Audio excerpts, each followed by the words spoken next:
Aymar.ph.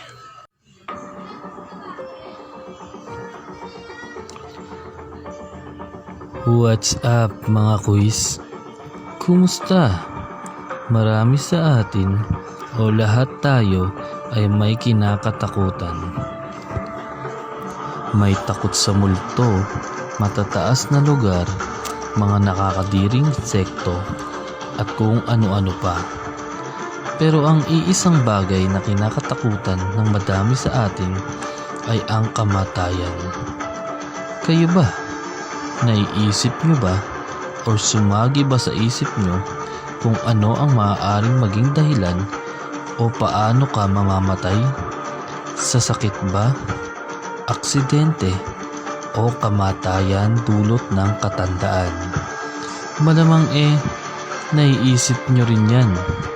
Pero alam nyo ba na may mga namatay sa hindi usual na dahilan at ito ay nakatala sa ating kasaysayan?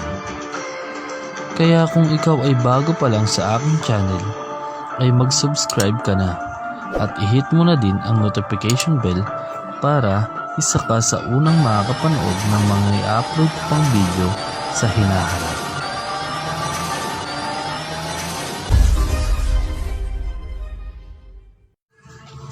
Sa videong ito, ating alamin ang 8 insidente ng kamatayan sa hindi ka panipaniwalang dahilan. Taong 1518 sa Strasbourg, France ay may isang pinaniniwalaang sakit ang kumalat. At alam nyo ba na ang sakit na ito ay pagsasayaw? Yes, mga quiz, you heard it right. Ito ay nagsimula kay Frau Tropea ng isang araw noong Hulyo nang magsimula siyang sumayaw sa gitna ng kalsada. At tumagal ito ng 1 linggo. At take note, wala itong hintuan or pahinga man lang. At nung matatapos na ang linggo ay sinamahan pa siya ng 34 pang katao. At nung sumunod na buwan, Agosto, ay mas dumami pa ito at naging 400 na silang sumasayaw doon. At ito ang naging dahilan ng pagkamatay ng tinatayang 15 katao kada araw. May namamatay sa stroke, sa heart attack, at sa sobrang pagod dahil hindi talaga matuklasan ang dahilan nito or kung ano ang sanhi nito. Ay madaming nagsasabi na isa daw itong sumpa at sinabayan pa ng tagutom nung mga panahong iyon. At may nagsasabi din na ito ay sakit mula sa amag ng palay or ergot poisoning nga daw. Imagine katropa, sasayaw kayo ng walang hintuan hanggang sa bawian ng buhay.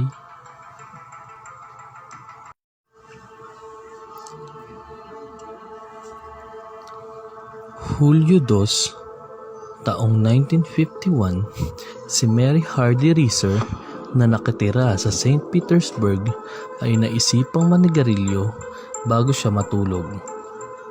Umupo siya sa isang armchair at relax lang habang nanigarilyo.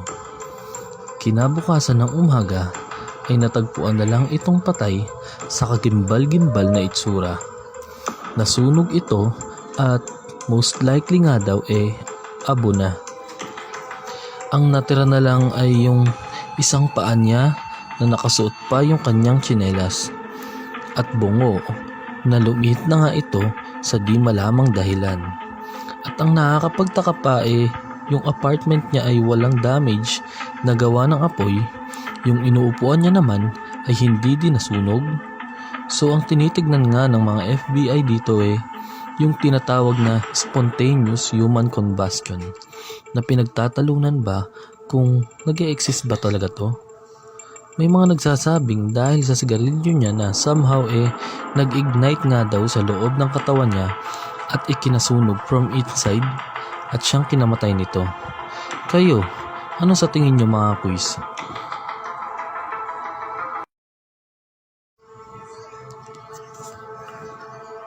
Naniniwala ba kayo na maaaring mamatay ang isang tao sa pagkagat lang sa dila? Well mga kuis, sorry to say pero hindi ito yung totoong dahilan kaya namatay si Alan Pinkerton. Although ito ang isa sa rason kung bakit siya namatay.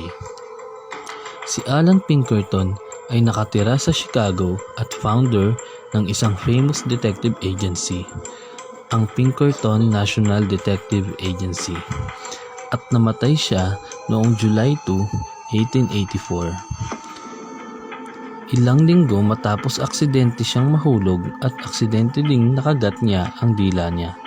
Sinasabing na infeksyon ito ng husto na naging dahilan para magkasakit ito at kalaunan ay ikinamatay niya nga ito.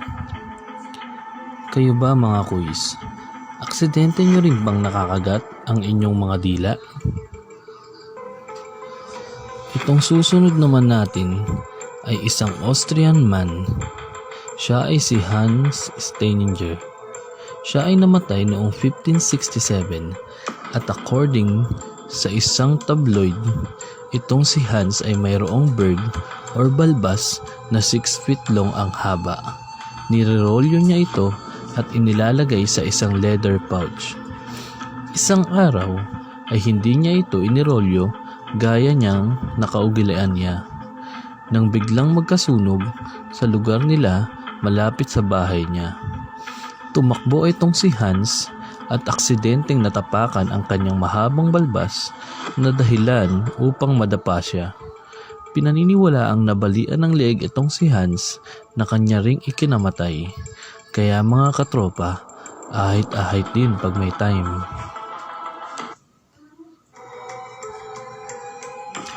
Alam nating mga kuis na napakasustansya ng gulay na karot.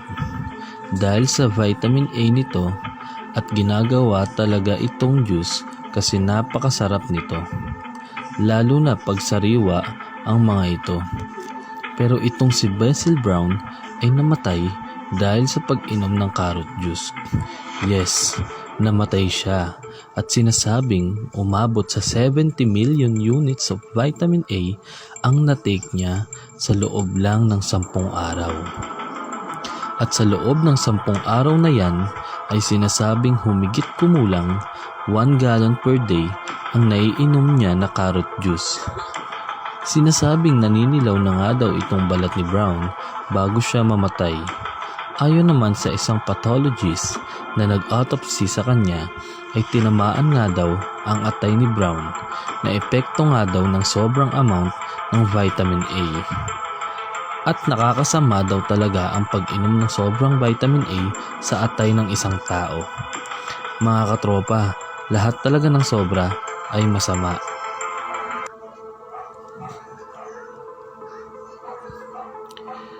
Ang buhay ng tao ay napakaigsi lang. Kaya nga, make sure that you live to the fullest, ika nga.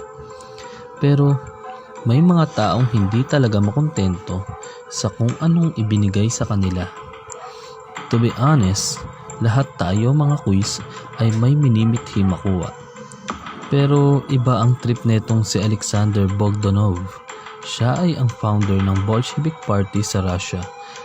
At siya din ay pinag-aaralan ang politika, ekonomiya, filosofiya at medisina. Pero alam niyo bang mas interesado talaga siya sa medisina? At isa na nga sa pinag-aaralan niya ay yung blood transfusions. At naniniwala siya na ang pagsasalin daw ng dugo ay nakakapag-rejuvenate ng isang tao, nadadagdagan ang buhay ng isang tao at posible daw gawing immortal ang isang tao. Gustong-gusto niya talaga maging immortal mga kuis. At madaming beses niya din ginamit ang sarili niyang katawan para sa kanyang pag-aaral. Pero nung siya ay 54 years old na, ay aksidente niyang napagpalit ang dugo ng isang physics student na may tuberculosis at malaria. At siyang ikinamatay nito. At makalipas nga ang ilang taon ay pinagmulta nga itong physics student na ito.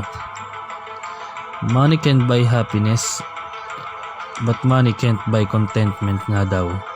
Wala lang, maisingit ko lang.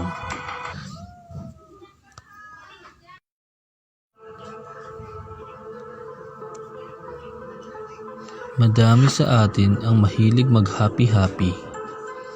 At syempre, pag happy-happy, dapat may alkohol na nakahain. Pagtapos ng kainan, ay inuman naman. Hard man yan or beer.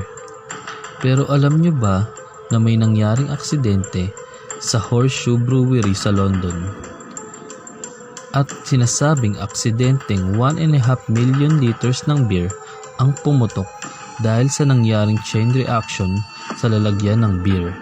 Hanggang sa nagputukan na din ang iba pang lalagyan ng naging sanhi para literal na bumaha ng beer sa buong kalsada at ikinamatay nga ng 8 katao sa naturang insidente. Grabe mga kuys, kung iisipin mo dito sa Pinas mangyari yun malamang sa malamang lasing lahat ng madaanan ng bahang ito.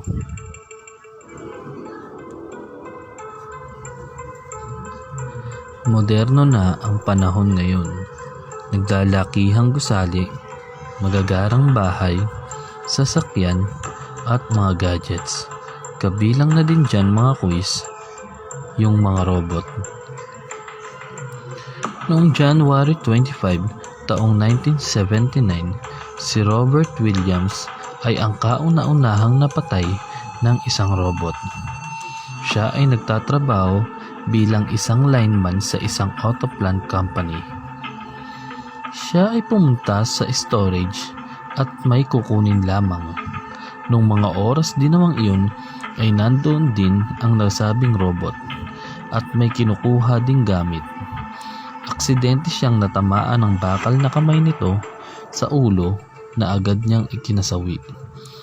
Ang pamilya ni Williams ay dinimanda ang manufacturer ng nasabing robot at binayaran sila ng $10 million para sa danyos.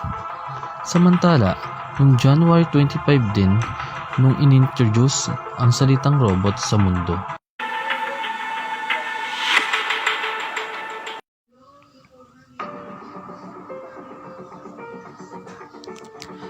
Talagang nakakagulat nga ang mga insidenteng ito mga kuys.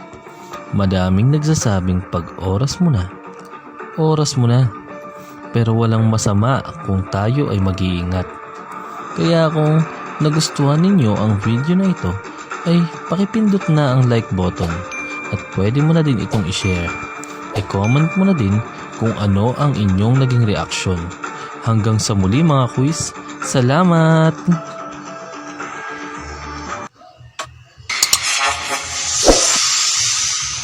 Aymar.ph